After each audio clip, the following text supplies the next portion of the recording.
When the world goes quiet, some voices still remain. Not every soul finds peace when the clock strikes 12. There are stories hidden in the shadows, whispers drifting between the living and the forgotten. Some stories linger, some souls don't leave. Welcome to Stillness After Midnight, where every silence tells a story. If you're drawn to the mysteries that stir after dark, the voices that echo when the world sleeps, subscribe now and join us as we listen to the souls who still have something to say, because in the stillness, the truth finally speaks. Have you ever stepped into a place that didn't want you? Not in the way a guard dog growls at strangers or a landlord slams the door, but something more ancient, a silence that thickens, shadows that seem to lean in when you move, a space that knows it does not belong to the world of the living and knows you don't belong in it either. That's how I felt when I first saw the house. It wasn't on any map. A local fisherman told me about it in hushed tones, pointing past the rice fields and the forgotten banyan tree where old gods once lived.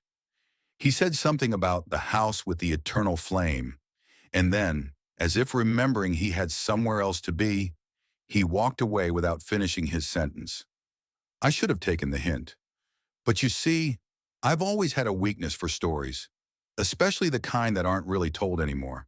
The ones that linger only in incense smoke and murmured prayers.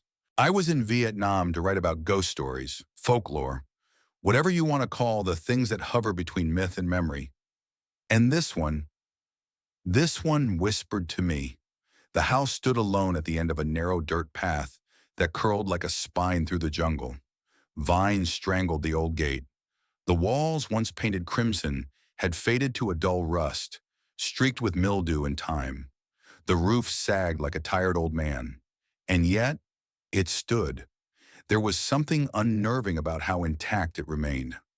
Like time had come here, and then quietly stepped around it. I pushed the gate open. It moaned in protest.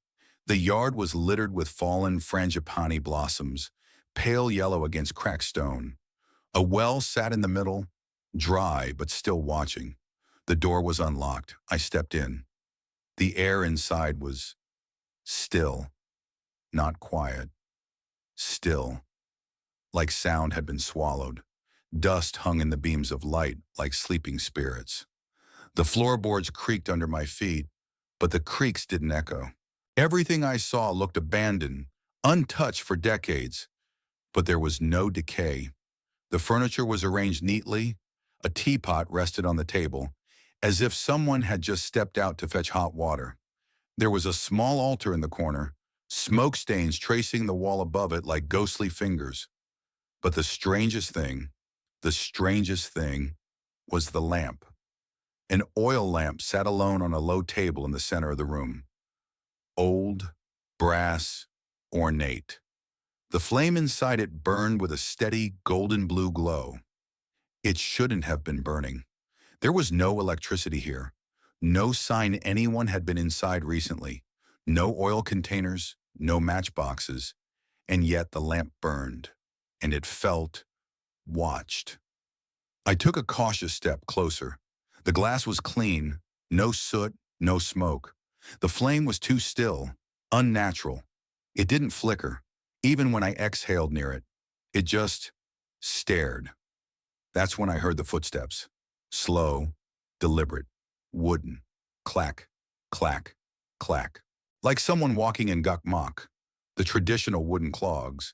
But when I turned, there was no one, just the open door. The wind outside barely stirred. Then a voice, raspy, female, behind me. You shouldn't be here when the night leans in. I spun around. An old woman stood outside the threshold. Her back was hunched, hair pulled into a long gray knot. She wore a faded ao ba ba, the traditional blouse, and a conical hat hung loosely on her back like a sleeping halo. Her eyes were like wet glass, milky but deep. She didn't step inside, only looked. Who are you? I asked.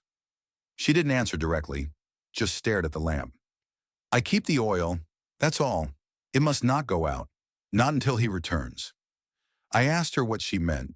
She looked at me the way the elderly look at the young who don't understand pain yet. Not all ghosts wail, she said. Some just wait. She turned and left without a sound. I stepped outside to follow her, but she had vanished into the dusk. Gone, as if swallowed by the mist rising from the ground. When I turned back, the lamp was still burning. The house had grown colder. And I swear to you, I swear on every breath I've ever taken, I heard a faint sigh from the upstairs room, like someone who'd been holding their breath for a century had just exhaled. I explored a bit more. The walls were covered with old photographs, black and white, sepia tones, people whose eyes had been erased by time. One frame stood out, a young woman kneeling beside that same lamp. Her hands were pressed in prayer, her face turned slightly as if listening. On the back of the photo, barely legible, was a single sentence in Vietnamese. No gen tat, an se kong bao gio vejuoch. If the light dies, he will never be able to return. My spine chilled. The air grew heavier.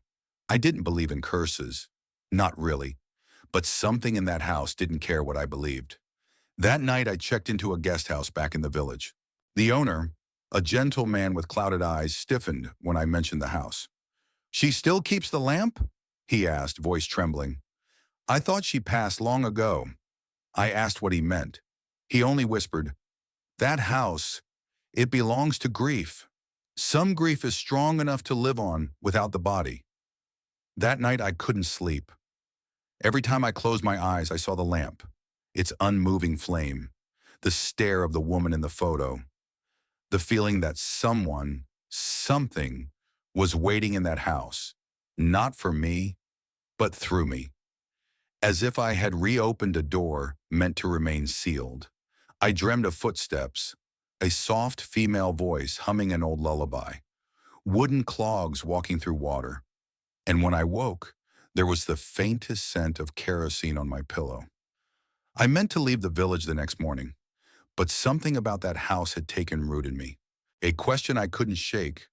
Who was she waiting for? And why did the lamp still burn? The second time I entered the house, the flame flickered, just once. And in that split second, I saw a shadow move across the wall. It was not mine. There are flames that consume and flames that remember. The oil lamp in that old house, it didn't burn with hunger. It burned with memory, with longing, with a kind of love so old and so patient, it forgot how to die. I returned to the house at sunrise. The villagers said nothing when I passed. Some avoided my eyes. Others stared too long, like they were trying to see what had changed in me. Perhaps they saw the shadow I had brought back from that place, or perhaps they'd seen it before, in others who wandered too close. The front gate creaked again as I pushed it open. The flowers in the yard hadn't moved. The well looked deeper than before. And the house seemed to recognize me now. Inside, everything remained untouched. Dust still danced in the sunlight. The silence still pressed against my ears. But the flame, it was different. It flickered, just once. A small, shivering gesture. But it was enough. Because in that moment, I saw a shadow glide across the far wall. It was tall, slender, male. I turned quickly, but there was no one there. Only the lamp, still burning, still staring. I stepped closer and knelt in front of it. There was something sacred in its stillness. Not holy, but bound. Tied. It didn't just exist, it endured. I spent the entire morning examining the house, documenting everything. The furniture, the photographs, the altar. But I kept coming back to the lamp. Its brass surface was worn smooth by time. Intricate carvings wrapped around its base. Lotus petals, winding dragons, and in the center, two names etched in old Vietnamese script, faded but still readable. Linh and Than, a woman and a man, bound together in brass. I felt a cold breath against my neck and turned. Still nothing, but the flame leaned as if pointing. I followed its direction, which led me to a narrow staircase tucked behind a wooden partition. I hadn't noticed it before. The steps groaned under my weight. Spiderwebs brushed my cheeks. Dust thickened with every inch I climbed. At the top was a small room, empty except for an old trunk.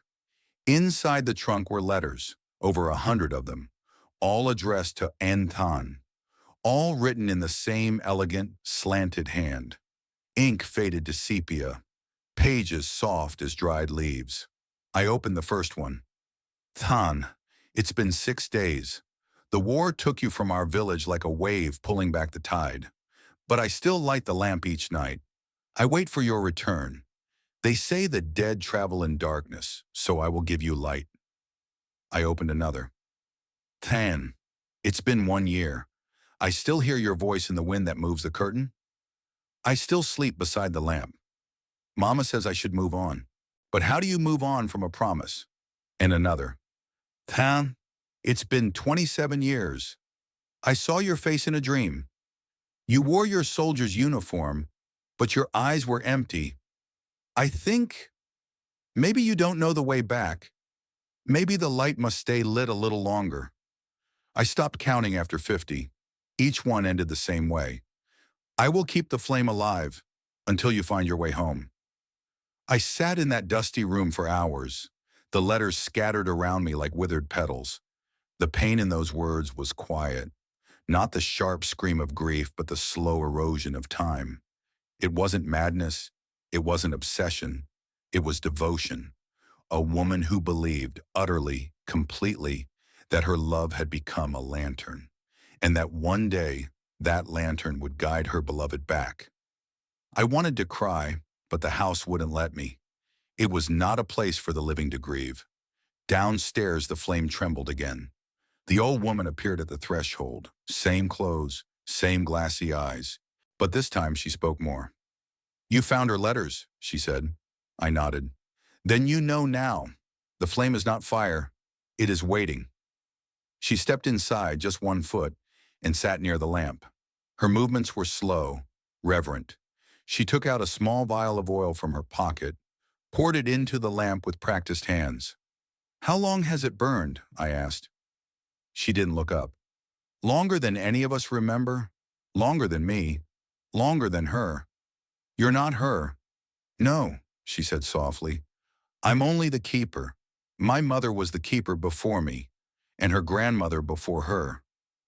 I felt my throat tighten. You mean she never returned? The old woman smiled, a bitter smile like someone who had long ago learned to live with the impossible. She never left, not really. Part of her stayed behind. Some say her soul is bound to the flame. Others say she became the flame. I asked her if anyone had tried to put it out. She looked at me sharply. Her voice for the first time grew cold. They did. Once. A long time ago. A traveler came and smothered it with his coat. Said it was foolish to keep burning oil for a ghost. And? She paused. Her fingers trembled slightly. The traveler lost his way. In the jungle. For 7 nights they searched. When they found him, he had torn out his eyes. Said he saw a soldier with no face. Silence filled the room again. The flame burned steady, defiant. The keeper stood. Every night, she whispered, it must burn through the dark, or he will never find the road. Love holds him, but love can also chain. She left like before, fading into the light. I stayed behind, staring at the lamp, and for the first time I began to wonder if it was right, if keeping the flame alive might also be keeping someone from leaving, a soul that never returned, a vow that never died, a woman who lit a lamp for love and maybe trapped a ghost instead. That night I didn't sleep. The village was quiet, but I heard the clogs again, walking in slow, deliberate circles outside my window. And in my dream, I saw a man in soldier's garb standing in a hallway of smoke. He turned, but his face was shrouded in shadow. Behind him, a lamp flickered. I called to him. He didn't speak. He just raised his hand and pointed toward the flame. In the dream, I followed him, deeper into the house. And when I woke, my hands smelled of oil, not perfume, not grease, oil, old, metallic, stained with smoke and memory. I washed my hands 3 times that morning. The scent clung to my skin like regret. It was as if the dream had spilled into the waking world and left its fingerprints behind. I returned to the house before the sun rose fully. The early light painted the walls in muted gold, but inside it remained cold, timeless. The flame still burned. The lamp hadn't moved, and neither had the shadows. But this time, she was waiting for me. The old woman sat cross-legged by the altar, her eyes closed, lips moving in some inaudible prayer. Her fingers danced across the rim of the oil lamp, not touching it, but tracing something older than language. Her presence didn't surprise me anymore. She belonged to the house as much as the dust, or the sorrow. "You saw him, didn't you?" she said without opening her eyes. I nodded, though she couldn't see. "In your dream. He walked ahead, didn't he? Never looking back." I hesitated. "Yes. That's how the lost move," she said. "Always forward, never sure where they're going." She opened her eyes and motioned for me to sit. I obeyed, folding my legs on the mat opposite her, letting the silence settle between us. "My name is Lee," she finally said. "Not that it matters much. No one calls me anything anymore." "Why do you stay?" I asked. "Why not leave this house behind?" She chuckled, dry and tired. "You think I haven't tried?" Her gaze wandered toward the ceiling, as if she saw something I could not. "Every time I left, something called me back. A song in the wind, a shadow by the bed, a flicker of flame in the mirror." "Is it guilt?" "No," she whispered. "It's duty. We made a vow, those of us chosen to keep the lamp alive, not out of fear, not for superstition, but because some promises are stronger than death." She stood slowly and walked to a narrow cupboard tucked behind the altar. From it, she withdrew a wooden box. Time had faded the lacquer and worn the corners, but the carvings on its lid were still visible. 2 intertwined phoenixes. She opened it. Inside were rows of tiny glass vials, each filled with golden oil. "This," she said, holding one up to the light, "is pressed from seeds that no longer grow. They bloom once every 7 years, by the river that forgets its name. Only in moonless months, only with silence." I stared at her. "You mean this oil is sacred?" "No," she said with a faint smile. "It's rare, which is sometimes the same thing." She replaced the vial and closed the box gently, almost reverently. "Who made the first vow?" I asked. "Her name was Linh," she said. "You've seen her picture." I nodded. "She was just a girl when he left for war. The French were here then, before the Americans, before the world remembered us. Than went to fight, promised he'd return. They all did." Lee's fingers twisted around the rosary beads at her waist. "Not Christian, not Buddhist, just hers." But days became months. Months became years. No letter came. No news. No grave. "She kept the lamp burning," I whispered. "Yes," Lee nodded. "Every night." She said, "If he's walking in the dark, he will need light. If he has no name, the flame will remind him." "Did she die here?" Lee's eyes darkened. "She faded. One morning they found her sitting beside the lamp. Her body was cold, but the flame still burned. I felt something crawl up my spine. There was no comfort in this house. Only devotion turned brittle with time, a faith that had calcified into obsession. "She became part of it," Lee whispered. "Not in the body, but in the waiting. Her soul didn't leave. It watched. It listened." "And Than?" "No one knows," she said. "Some say he died far away. Others say he tried to come home, but the road shifted, or that he came and found no one waiting and turned into wind." She looked at the flame, her face softening. "But I believe he's still out there, wandering, following the light step by step, through jungle and fog and years." Silence again. Only the lamp crackled faintly. I found myself staring into the flame, not at it, but into it. as if behind the fire was a world, flickering and unreachable. For a second, I swore I saw a face there, a blurred, distant man with eyes hollowed by longing. It disappeared when I blinked. Liz suddenly stood. "You should go," she said. "Why?" "Tonight is the 13th night." "What does that mean?" She didn't answer, just moved toward the door. I stood too. She turned to me and said, "Do not come back tomorrow if you value your shadow." Then she was gone. That night I sat in my guest house, unable to write, unable to sleep. I watched the candle on my desk flicker. It didn't feel comforting anymore. It felt mocking. I tried to shake the feeling off, but just past midnight, I heard the footsteps again. Clack, clack, clack, like wooden clogs on ancient floors. But there were no wooden floors here. Only tile. The sound circled my bed once, then stopped. And just before I drifted off, half asleep, half aware, I heard a woman's voice whisper against my ear, "He's almost home." When I woke, I was already dressed. My feet were dirty, and in my pocket was a small glass vial filled with golden oil. I never remembered leaving the room. That morning, I finally asked the villagers about the legend. And what they told me about the lovers, the war, and the night the flame first lit was only the beginning. I went to the tea stall near the banyan tree, the one where old men sit and play chess as if time itself pauses for them. I thought they might laugh at me, dismiss my curiosity as the naive questions of a wandering foreigner. But when I mentioned the house, the lamp, the woman in the photo, silence fell like ash. The chessboard froze mid-game. The men looked at one another, weighing something invisible. Then one of them, a thin, wrinkled man with eyes still sharp despite his years, spoke. "You've seen her light then." I nodded. He sighed, poured tea into a chipped cup, and slid it toward me. His hand trembled just enough to betray the weight of what he carried. "She was called Linh," he began, "and he was Than. Everyone here knew them once. Everyone here remembers. They were young when war came.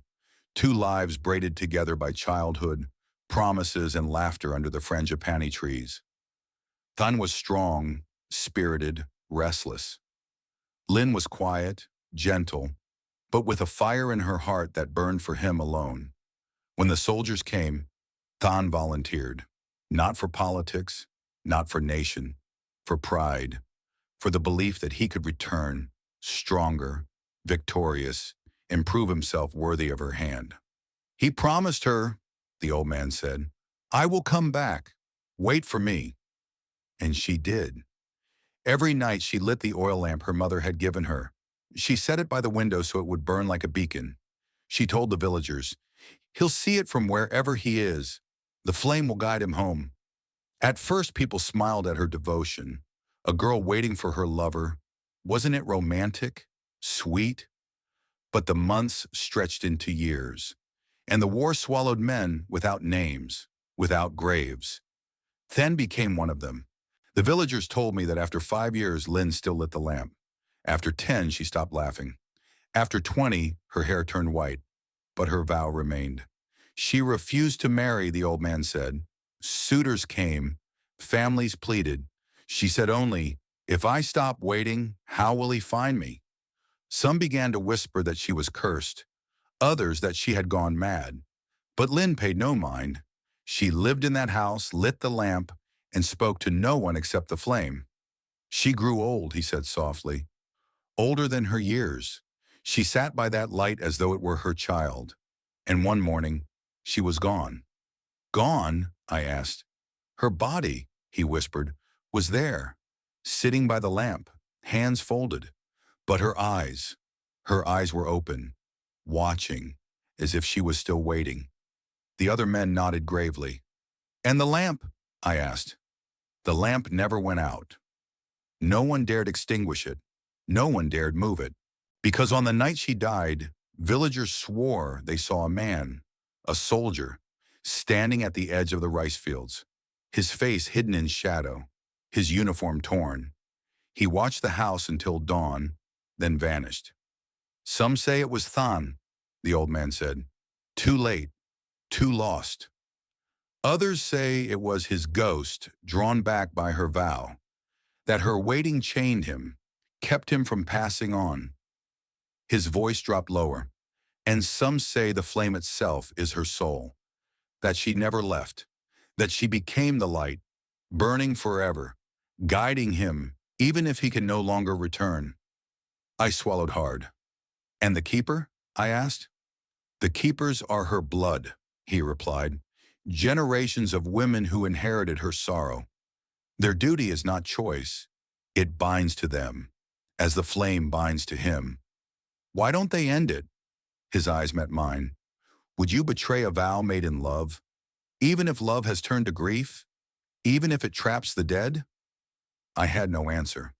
That night I dreamt of her. Linh. She appeared as a young woman, sitting cross-legged by the lamp, her hair falling in dark rivers over her shoulders. She didn't look at me. She looked at the flame. Her lips moved, whispering words I couldn't hear. Then slowly she turned her head. Her eyes were black as oil. You mustn't let it die, she whispered. If it dies, he will never find me. Her face blurred. A gust of wind tore through the dream, and when it cleared, she was older. Hair silver, hands trembling, but still whispering the same words. And then, finally, she was a skeleton, jaw moving, empty sockets fixed on the lamp, still whispering. I woke with my throat dry, my body drenched in sweat. The next morning I returned to the house again. The lamp burned as it always had, steady, unyielding. But on the table beside it, I found something new. Another letter. The ink was fresh, the handwriting shaky, but undeniably alive. Than, it has been 100 years now. I will keep the flame alive until you find your way home. The house groaned, its walls sighing with age. And in that sigh, I thought I heard two voices, one male, one female, calling across an endless distance, calling but never meeting. That night was the first I heard the whispers, not in dreams but awake, soft voices circling the lamp, as if the flame itself had begun to speak. I returned to the house after dusk. I don't know why. Perhaps because I felt I had no choice. The villagers warned me, eyes heavy, words hesitant, that to step inside at night was to invite something that could not be sent away. But curiosity is its own kind of possession. The path was darker than I remembered. The frangipani blossoms, pale as bones, scattered on the ground. The gate swung open without a sound this time, as though it expected me. And when I entered the house, the lamp was waiting. The flame leaned toward me, steady, unblinking, and the whispers began. At first I thought it was the wind, a low rustle like dry leaves brushing against the shutters. But the windows were shut tight. The air was heavy and still. Then the sound sharpened, words not wind. A woman's voice, delicate and trembling, weaving through the silence. Wait for me? The hairs on my neck rose. I turned, searching the corners of the room. Shadows pooled in the ceiling, deep and liquid, but nothing moved. Another voice joined her, lower, rougher, a man's. I'm coming! The words overlapped, circling the lamp like moths. Sometimes they were near my ear. Sometimes they slipped across the floorboards. Sometimes they rose from inside the flame itself. Wait for me. I'm coming. Wait. I'm coming. The rhythm was unbearable, like two lives locked in an endless call, echoing across a distance neither could close. I sat before the lamp, heart pounding, trying to steady my breath. Who are you? I whispered into the dark. The flame swayed, and the voices answered together. The ones who wait. I should have run then. I should have fled the house and never looked back. But something in those whispers drew me in. Not terror, but sorrow. It was the sorrow of unfinished sentences, of doors never opened, of footsteps that stopped too soon. I leaned closer to the flame. The voices grew clearer. They weren't just calling, they were pleading. Images flooded my mind, fast and jagged. A battlefield smothered in smoke, men running, shouting, falling. A young woman kneeling by a lamp, her tears dripping into the oil. A man wandering through mist, eyes hollow, hands outstretched. Each vision flickered like the flame, bright, then gone, leaving me with nothing but the ache of absence. The whispers grew louder. Wait for me. Wait. I'm coming. I'm almost there. I pressed my hands over my ears. It didn't help. The sound wasn't outside. It was inside. Inside my skull. Inside my chest. The air grew thick with the smell of smoke and kerosene. My throat burned. My vision blurred. And then, silence. Absolute. Crushing. Only the flame remained. That was when I saw her. In the corner of the room, half hidden behind the curtain, a figure stood. A woman. Her outline faint, trembling, as though woven from smoke. She stepped forward. Her face shimmered in and out of sight, young and old at once, beauty curdling into grief. Her hands were outstretched, palms blackened with oil. She looked at me, not unkindly, but desperately. "Keep it burning," she whispered. "Please." And then she vanished, leaving only the sway of the curtain. I staggered out of the house, gasping for air. The night outside was alive with sound. Crickets, frogs, the distant cry of a night bird. But it felt wrong, hollow, as if those sounds were painted over a silence too deep to name. The path back to the guest house twisted and turned. Twice I lost my way, though I had walked it easily by day. The darkness seemed to shift the ground itself. When I finally reached my room, I collapsed on the bed, and there on the nightstand was the vial of oil the old woman had given me. I didn't remember bringing it. The glass was warm to the touch. I didn't sleep. The whispers followed me into the small hours, threading themselves into my thoughts, my heartbeat. "Wait for me. I'm coming." Every time I closed my eyes, I saw the lamp. The flame swayed, but never died. And I wondered, what if I blew it out? Would the voices stop, or would something far worse begin? Near dawn, I drifted into a shallow dream. I was standing in the house again. The lamp burned, and behind me, wooden footsteps approached, slow, measured. I turned and saw him, the soldier. His uniform was ragged, his chest stained dark, his eyes empty sockets. Yet he walked toward the flame, his hand outstretched. When he reached it, he stopped. His hand hovered over the light, trembling. And in a voice like wind through reeds, he said, "Why won't she let me go?" I woke with tears on my face. The dawn light streamed through the window. The village stirred with life. But I knew something inside me had shifted. I was no longer just a visitor to this story. I had been invited inside it. That day I dreamt even while awake. Visions of soldiers, of gunfire, of jungles burning. And I realized the war itself was not finished. Not for them, not for me. I couldn't tell when the dream began. It might have started at breakfast, when the steam from my tea curled like smoke, and the spoon in my hand suddenly felt like a bullet casing. Or maybe it was later, when I passed the village shrine and saw, not incense smoke, but a rising column of fire.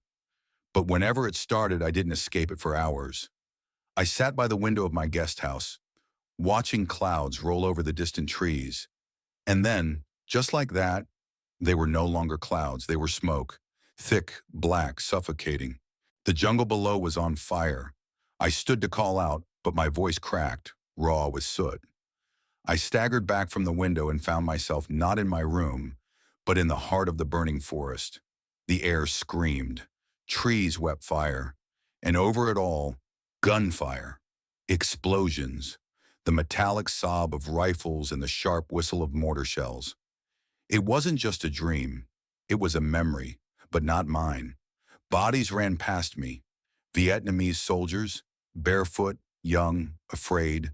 Some carried rifles too big for their frames. Others carried nothing but their breath. I turned, and there he was, Tang, younger than I expected, no older than 22, face taut with sweat and ash, uniform torn, a strip of cloth tied around his arm like a talisman. He didn't see me. He was looking at something in his hand. A photograph. It was Linh, smiling, holding a lantern. Than kissed the photo once, shoved it into his chest pocket, and ran. I followed him. I don't know why. The ground beneath us exploded. Trees fell like broken towers. Shrapnel sang through the air. Than dived into a trench and crouched beside two other soldiers. One was sobbing. The other had lost a leg and was trying not to scream. And then, quiet. The sound didn't fade. It stopped, like someone had turned off the world. The jungle stilled. The fire froze mid-flame. And Than stood slowly, as if called. He looked up. The sky had turned black. In the distance, a small golden light shimmered. Not a star, not the sun. A flame. The flame. Than began to walk toward it, step by step, through the frozen battlefield. As he walked, everything else faded. The trees, the blood, the men, until only darkness and the flame remained. And me, I followed. He reached the flame and stood before it. He looked lost. His lips moved, but I heard nothing. Then he turned to me. His eyes were no longer eyes. They were empty wells. And when he spoke, his voice was both young and ancient. I don't know how to leave. I woke on the floor of my guest house, knees scraped, palms covered in dust. My tea had gone cold. My clock said I had only been gone 20 minutes, but my body felt like it had marched through a war. That evening, I returned to the house. I didn't even think about it. My feet carried me like they had made the decision long before my mind caught up. Lei was waiting on the porch, her eyes dimmer than before. "You've seen it now," she said. I nodded. "His war never ended," I whispered. She looked past me, to something I couldn't see. "No, because she never let it end." We sat together inside. The lamp burned between us. Lee spoke softly, as if not to wake someone sleeping nearby. "There are ghosts of love and ghosts of war," she said, "but the worst are those who are both." I told her what I saw. She listened, her face unreadable, her fingers twitching like they remembered holding a rifle, though I doubted she ever had. "It's not just Han," she said. "Others wander too. Men who died nameless. Men whose bones sank into the jungle floor. But he walks because she kept calling." "She bound him with hope," I said. She nodded. "And hope, when it doesn't let go, becomes a curse." The flame flickered. A gust of wind swept through the house, though no door was open. In its wake came whispers again. Low, pained, more desperate than before. Still searching, still burning. And then, clear as day, a voice not like the others. A child's voice. "Mama, where is Papa?" I froze. Lee didn't react. She only closed her eyes and whispered, "It's beginning." "What is?" She opened her mouth to speak, but the lamp flared. The flame stretched upward, twisting like a finger pointing toward the ceiling. Then it snapped back down. Silence. The air turned cold. Lee finally said, "Tonight is the first night he's close enough to speak." I swallowed hard. "And if he finds her?" Her voice cracked. "Then one of them must decide, to release or to remain." I left that night with the flame still burning behind me, and for the first time, I wasn't sure if it was a comfort or a warning. They say a vow spoken aloud binds the soul, but a vow whispered in silence and repeated every night for a lifetime, that becomes a prison. That night I did not return to the house. I sat beneath the banyan tree instead, listening to the stillness of the village breathe. The air was thick with humidity and the scent of wet soil. Behind the veil of leaves, the oil lamp still flickered. I could see its faint light through the cracks in the house's wooden walls, and I could feel it, like a pulse, like someone's heart still beating, long after the body was gone. I thought of Linh, not the ghost, not the legend, but the girl, the woman, the soul. How long must she have waited before hope became habit, before every dusk became a ritual, not for love, but for survival? I found myself whispering her name, Linh. the wind shifted. The flame flared in the distance, and I felt a presence behind me. When I turned, she was there. Not a ghost, but not quite human. She looked like the photo, young, serene, eyes full of rain. Her ao dye was soaked as though she had stepped out of a storm. Her bare feet left no trace in the dirt. She did not speak. She sat beside me, her gaze fixed on the house, the lamp, the flickering glow that refused to die. "You waited," I whispered, "your whole life." Her head tilted slightly. "For him?" A pause. Then her voice, soft as candlelight. "No, I waited for the promise." I didn't understand at first, but then I saw it. The difference between longing for someone and longing for what you once believed in. Linh didn't light the lamp only for Thon. She lit it for the moment he made the vow, for the part of her that still believed love could conquer war, could conquer death, could hold back time. She looked at me then, and in her eyes I saw decades pass. A girl kneeling by the window, hands trembling as she strikes the match. A young woman reading letters no one wrote, whispering prayers to the void. An old figure in the mirror, face lined, heart fraying, still watching the door. Always the same flame, always the same silence, always the same promise. "I thought vows were sacred," I said. She nodded. "They are." "Then why does it feel like this one cursed you?" Her voice lowered. "Because some vows should only be kept for a season, not a lifetime." She stood. The night air wove through her hair like threads of wind.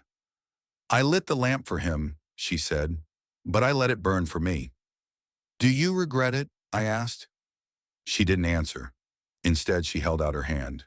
In her palm rested a wick, long, blackened at the tip. "This was the first one," she said. "The one I lit the night he left. I kept them all. Each one burned for a month, 12 a year, over 50 years. I had hundreds.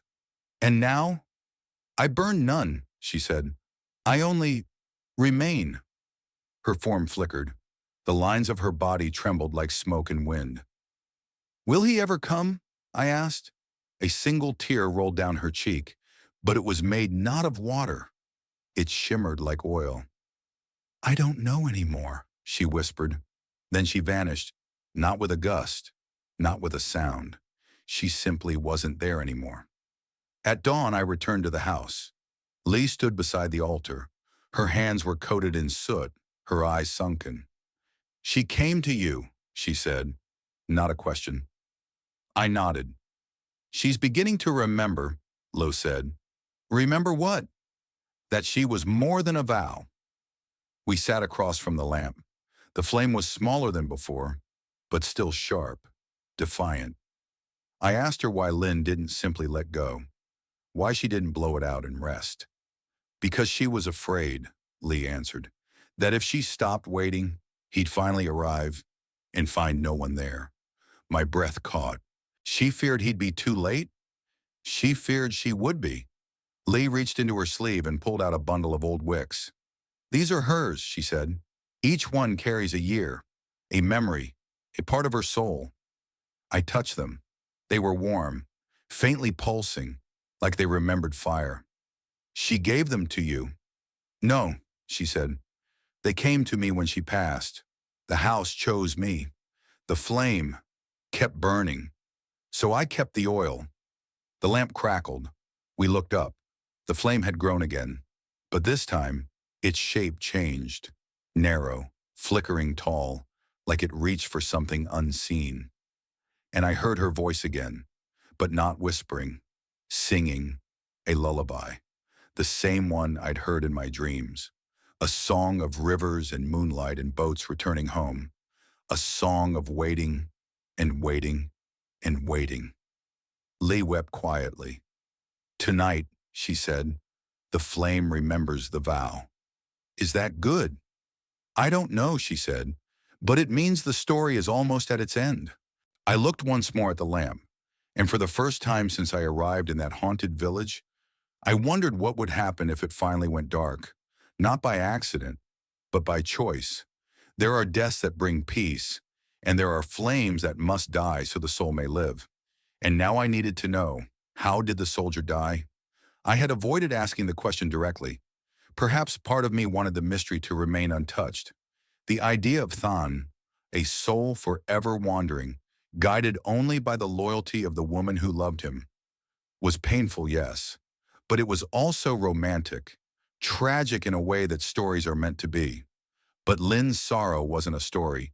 It was real, and real grief demands real answers. So I went to the temple on the edge of the village, a place older than any map, perched beside a weeping bamboo grove. There the head monk was said to keep records, names, dates, ceremonies, even battlefield reports smuggled back from war. He greeted me without surprise. His eyes had the dim, warm sheen of someone who saw too far inward. "I thought you'd come sooner," he said. "You know why I'm here? You carry her sadness in your footsteps." He led me through the narrow halls of the temple, lined with faded scrolls and ashes-scented silence. We entered a chamber lit only by lanterns. In the center, a ledger bound in red thread. He opened it to a page near the middle. A name, Nguyen Van Tan, born 1931. Declared missing, March 17, 1954. Last seen, Dien Bien Phu. He was conscripted young, the monk said. Like many boys from poor villages, the French were retreating, the Americans were rising. Everything was fire and confusion. "Did he die in battle?" I asked. The monk didn't answer immediately. He turned the page. There, in faded ink, was a paragraph that broke the world apart. "Recovered remains, 1963. Identified by family pendant and personal letter. Buried at the base of Hill 47. Note, no visible wounds. Cause of death, unknown. Found alone. Rifle at side. Lamp wick in left hand." My mouth went dry. "A lamp wick," I whispered. The monk nodded. "Some believed it was a token from a lover. Others said he had lit it before he died, perhaps to find his way." "Did he write a letter?" The monk hesitated. Then gently he pulled another document from a hidden drawer. The paper was thin, yellowed. The handwriting, shaky but deliberate, matched the letters I had seen in Lin's trunk. But this one was from Than. "Lin, if you are reading this, I have not returned. I am sorry. I walked far, but the road always led back to your name. I dreamt of the flame, night after night. I followed it. When the jungle swallowed the others, I followed your light. Even now I can hear your song. Don't wait for me. If I do not return, know that I never stopped walking. Not until my legs gave out. Not until the last breath. Keep the lamp only if it brings you peace. Not for me. Let me go, if it is time. Yours in every shadow, Thumb." My chest tightened. So many years she waited, and all along he had already spoken the words that could have set them both free. I returned to the village in silence. The sunset lit the sky with the color of old blood. When I entered the house, the lamp greeted me, not like before, not with a fierce glare or demanding hum, but softly. It flickered, like it too had read the letter. Lee was waiting as always. I handed her the page. She read it without surprise. "I've seen this before," she said, "but Lin never did. They sent it to the village after she died." I closed my eyes. "She never knew." "No," Lee whispered. "She died believing he was still lost." We sat in silence for a long while. Then I said it, not as a theory, but as a truth. He died with the wick in his hand because he wanted to find his way back. Lee nodded. But he never saw the flame again. Not the real one. Only in his dreams. And now? He's close. But he's tired. The lamp crackled. Outside, a wind rose that carried no scent. Only memory. That night I dreamt differently. This time, Than didn't walk through jungle. He stood on a quiet road. A path of stone and shadow. Behind him, darkness. Ahead, Lin. She stood beneath the banyan tree, her hands open, her face both radiant and exhausted. Between them, the lamp. It floated above the ground, its flame small, weak. Thane reached for it, but this time he didn't take it. He looked at Lynn and mouthed the words, "You can let go." I woke with tears again, but they weren't only mine. Lee sat beside me, her eyes red. "I heard them too," she said. "They spoke through the flame." I nodded. "They're ready." "Are you?" she asked. I didn't know what she meant. Not yet. The lamp had always been a guide, but now I feared it had become a prison, and the soul it held was ready to be released. There is a moment, just before dawn, when the world forgets to breathe. The light is too soft to see by, too faint to comfort. That's when I returned to the house, not out of duty, not even out of curiosity, but because I felt it, a pull, like something had cracked, like something once bound was now unraveling. The house greeted me with silence, not the heavy silence of grief, but the fragile quiet that follows it, the kind where even ghosts are unsure if they should speak. The lamp still burned, but dimmer. The flame no longer stood upright and proud. It flickered in and out, like it too was searching. Lee sat on the floor beside it, her legs folded beneath her like the pages of an unopened letter. "He's close," she said. I didn't ask who. I felt him. The air was heavier than usual, not with heat, but with presence, as if two worlds had drawn so near they shared the same breath. "Why hasn't he come in?" I asked. "Because she hasn't let go," she said softly. "Even now, even after everything." I knelt across from her. "Can we help them?" Lee shook her head slowly. "Only if they want to be helped." I looked at the flame, and then I spoke aloud. "Lynn, if you're still here, it's time." No answer, so I tried again. "Thon left a letter. He told you not to wait. He asked to be let go." The flame bent toward me. The air chilled. A shadow bloomed on the wall behind the lamp, her silhouette, not quite solid, not quite mist. Her voice came not from her mouth, but from the flame itself. "He doesn't know the way," I whispered. "He's known it all along. You're the one who wouldn't open the door." A silence followed so sharp it felt like the house held its breath. Then the flame flared, and Leigh cried out, not in pain, in recognition. "He's here," she said. The lamp flickered violently. The walls groaned. Photographs on the altar trembled in their frames. And then the soldier appeared. Than. He stood just beyond the threshold of the doorway, the same as in my dreams. Torn uniform, dirt-smudged face, eyes too deep for the living. But this time he looked straight at me, not through me, at me, and he whispered, "I want to rest." Lynn's shadow froze. The flame fought against the wind that wasn't there. And then she appeared too, facing him. Between them, the lamp flickered like a heartbeat caught between two final beats. They said nothing, but in the silence, the house filled with every word they'd never spoken, every promise, every letter lost, every night the lamp had burned. They were all there now, lingering, glowing, and finally, fading. Leigh stood and stepped back. "This is their choice," she said, "not ours." Thon lifted his hand. Lynn mirrored the motion. Their fingers nearly touched, separated only by the flame. And in that instant, I understood. The lamp was not holding them. They were holding the lamp. It had long since burned out of necessity. Now it burned out of habit, out of fear, out of the ache of what if. I stepped forward, not to interfere, but to witness. And as their fingers touched, finally, truly, the flame collapsed in on itself. No explosion, no scream, just silence.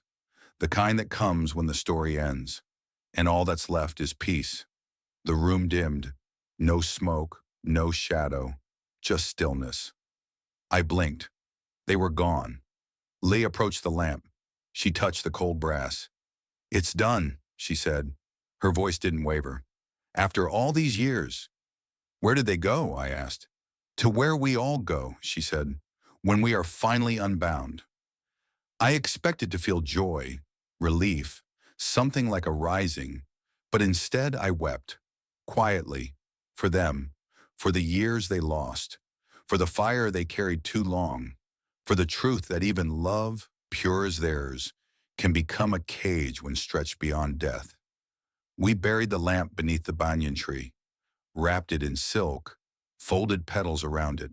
No prayer was spoken, just breath and silence and light behind our closed eyes. That night, no dreams came, no voices, no footsteps, just sleep.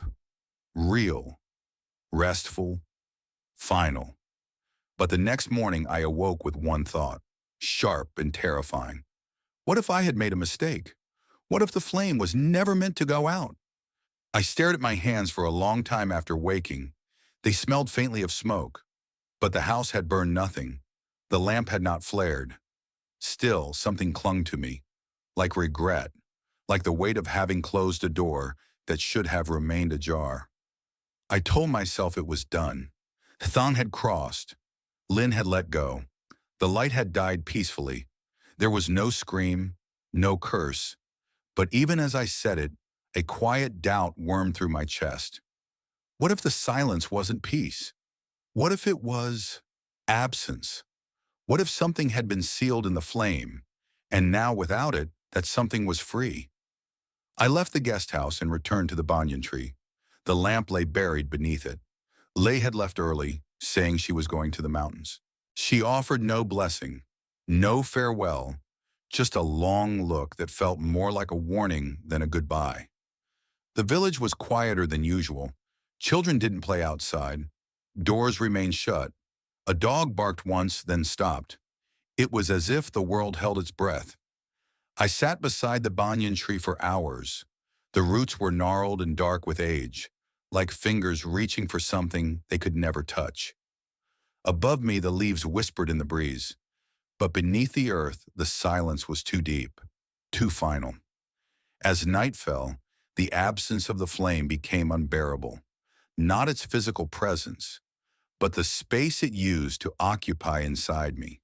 The way it had guided, haunted, watched. Now there was only a void, and in that void I began to hear something. Not the familiar whisper of Linh, not the hesitant footsteps of Than, but something else, a groan, from beneath the tree. At first I thought it was the wind moving through the roots. Then I realized it was breath, shallow, raspy, as if something beneath the soil was trying to wake. I stood slowly. The earth trembled, just once, then stopped. I wanted to run, but my feet wouldn't move. Instead, I fell to my knees and began to dig, slowly, not out of madness, not out of compulsion, but out of responsibility. The lamp was still there, wrapped in silk, cold to the touch. I lifted it. The brass was heavier than before, as if it had swallowed time. I held it close, unsure whether to run or relight it. And then I heard it, a child's laugh, soft, playful, innocent, but wrong. It came from inside the lamp, like an echo that didn't belong. I dropped it. The sound stopped, and then a whisper. Why did you put out the light? Not Linh, not Than, something else. Something that had waited not to be guided, but to be released. I backed away, heart pounding. The lamp lay in the dirt, silent now, but I felt it watching me, not with love, with hunger. Suddenly Lei was there. She didn't ask why I had returned. She only looked at the lamp and said, "You opened it." "What is it?" I whispered. "Not all flames are sacred," she said. "Some are prisons." She knelt and lifted the lamp gently. "You thought you were freeing them," she said. But Linh was guarding more than a memory. She was keeping something in. My stomach turned. All those years, she wasn't just waiting for Than? "No," Lei said. "She was guarding the door. And now, she's gone," Lei said. "And the door's open." A silence fell again. This time it wasn't gentle. It pressed down on us like a blanket soaked in ink, heavy, suffocating, and underneath it, something moved. Lee turned to me. Her voice was firm now. You must leave. Tonight. Before the new moon. Why? Because now the house belongs to it. My throat dried. What about you? I will stay, she said. The house must not be left alone. But, she shook her head, there is always a keeper. The wind howled. The banyan tree shivered, and for a brief second the lamp flickered. A small spark. No oil, no wick, just fire, hungry, alive. Lee looked at me one final time. Leave before it learns your name. I obeyed. I didn't run. I didn't look back. But in the distance from behind shuttered windows, I heard it again. A child's laugh. Closer now. And in the days that followed, I realized the goodbye was not mine to give. Because some stories do not end when the flame dies. They begin. I tried to leave the village.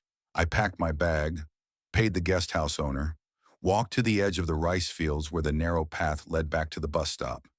But something held me, not physically, not a voice or a wind or even a whisper, just a weight. The kind of weight that grief leaves behind when it has nowhere else to go. At the last bend in the road, I stopped. The sky was gray. A mist drifted from the paddies. Birds circled above the temple in silence. I looked back. The house stood, distant and still, like a scab the world refused to heal. I couldn't leave. Not yet. Not while someone still remained inside. When I returned to the house, the front door was open. Not broken, not forced, just open. Lee sat inside by the cold lamp. Her hands trembled in her lap. Her lips moved soundlessly.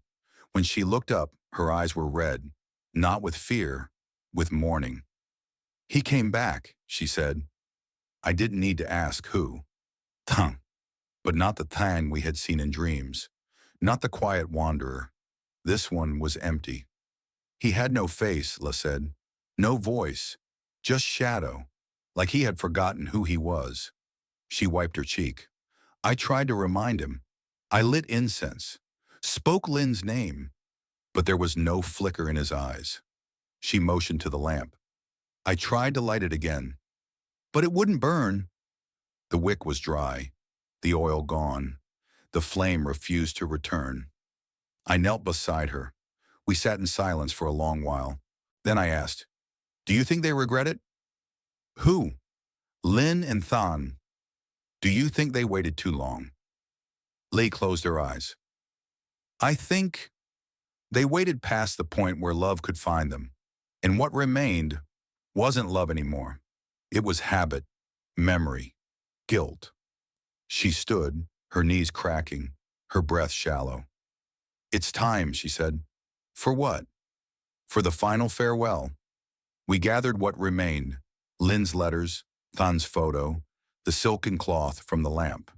We walked to the well in the yard, the one that hadn't held water in decades, and one by one, we dropped the objects inside, not to bury, but to release. Lee spoke quietly. Lin, you were more than a promise. Tha, you were more than a ghost. This is our goodbye. She wept, not loudly, not dramatically, just the way someone cries when a long-held burden finally lifts, and I cried with her. We stood there until sunset, watching the last light fade over the jungle. The house behind us seemed to exhale. The air lightened. The shadows stopped moving, and for the first time, the silence felt clean. That night, I stayed with Lee. We shared warm rice and tea. No ghosts came, no whispers, just sleep, dreamless and deep. In the morning, she placed her hand over mine. You can go now, she said. I asked her, what about you? She smiled faintly. I was the keeper, she said, but the flame is gone. And the house? It will remember, she said, but it will no longer wait. I walked away just after dawn. This time the path did not resist me. The road felt straight, the wind moved freely, and in the sky, no birds circled, only light. When I reached the final curve before the village vanished behind the hills, I stopped one last time. I turned. The house was barely visible through the mist. A shape, a memory, a scar. And then I saw them. for just a moment. A young woman in white standing at the window, a soldier behind her, his hand resting on her shoulder. Both of them looking not at me, but at the horizon, at the place where stories end, where silence begins. And as I blinked, they were gone, but not vanished, freed. And yet years later, long after I left that village and forgot the name of its streets, I saw it again. The light, flickering in a dream I did not ask for. Time passed. The kind of time that erodes sharp memory into rounded myth. The kind that dulls grief but never quite buries it. I returned to my country. I resumed my life, wrote articles, lectured, laughed again, and I told no one what happened. Not really. I wrote of forgotten villages, of war relics, of the resilience of the human heart, but never the flame, never Lin, never Thong. That story was too fragile to touch, too sacred to retell, or so I thought, until the dream came back. It was subtle at first, a flicker behind closed eyelids, a hum in the silence between breaths, the smell of old oil where there should have been nothing at all. Then one night the dream returned in full. I stood in a room I did not recognize. It wasn't the house in the village. It was older, colder. The walls were paper thin, like skin. The air didn't move, but it pulsed, like something underneath was breathing. And in the center of that room, the lamp, the same brass body, the same etched lotus vines. But this time, the flame was different. It was red, not warm red, not sunset red, blood red. I stepped toward it. My feet did not touch the ground. When I looked at my hands, they were translucent. I had no weight, no shadow, just awareness and memory. The flame twisted as I approached. It didn't sway. It looked. Not like a thing, but like a presence, a being, a question. And I heard her voice again. Not Lin as she was in the house, nor as she was in the dream, but something deeper, more ancient. Not every light fades. Then his voice, Thang, but changed, hollowed out. Not every vow ends with the breath. I tried to speak, but no sound came. Instead, the lamp flared, blinding, devouring, and in its blaze I saw them, hundreds of them, thousands, people, spirits, all waiting, each one lit by a tiny flickering flame above their hearts. Some were dim, others brilliant. All of them flickered with one thing in common. They had been waiting too long, and then I understood. The lamp was never just Lin's. It was one of many, a vessel of vows, a container of longing. And somewhere across the world, people were still lighting these flames, still keeping souls trapped between here and gone, some out of love, some out of guilt, some simply because they didn't know how to stop. When I woke, my room was quiet. My windows were closed, my phone still beside me, reality intact. But on my nightstand, there it was, a tiny oil lamp, not brass, not old, modern, simple, ceramic. The wick had never been lit, and yet the air smelled faintly of smoke. I didn't touch it. For days I left it there, watching it, wondering. Then one evening, just as the sun dipped below the skyline, I saw it, a faint glow, flickering, alive. I blew it out, immediately, but the next night it returned. No match, no fuel, just fire, a silent, staring flame. I sent it away, dropped it into the river. It floated for a long while, then sank. I told myself it was over. Until the next week, when a child on the train beside me hummed a song I hadn't heard in years. Lin's lullaby, the one she sang beside the flame, the one I never taught anyone, the one I heard only in dreams. I asked the boy where he'd learned it. He looked at me with eyes too wise for his age and said, I didn't. I remembered it. Now I don't sleep easily. I still travel, still write. But sometimes in strange cities, I pass by windows at night and see it. That unmistakable glow, a single oil lamp, burning steadily, quietly, patiently. And I know somewhere in that home, someone is still waiting. Maybe for a lover, maybe for a voice, maybe for a self they forgot long ago. And I wonder, was it ever about Lin and Thon? Or were they just the first to show me that the dead are not what haunt us most? It's the promises we made to them, the doors we leave half open, the flames we refuse to let die. Thanks for watching the whole video. Please give me a like and subscribe to the channel to watch more interesting stories.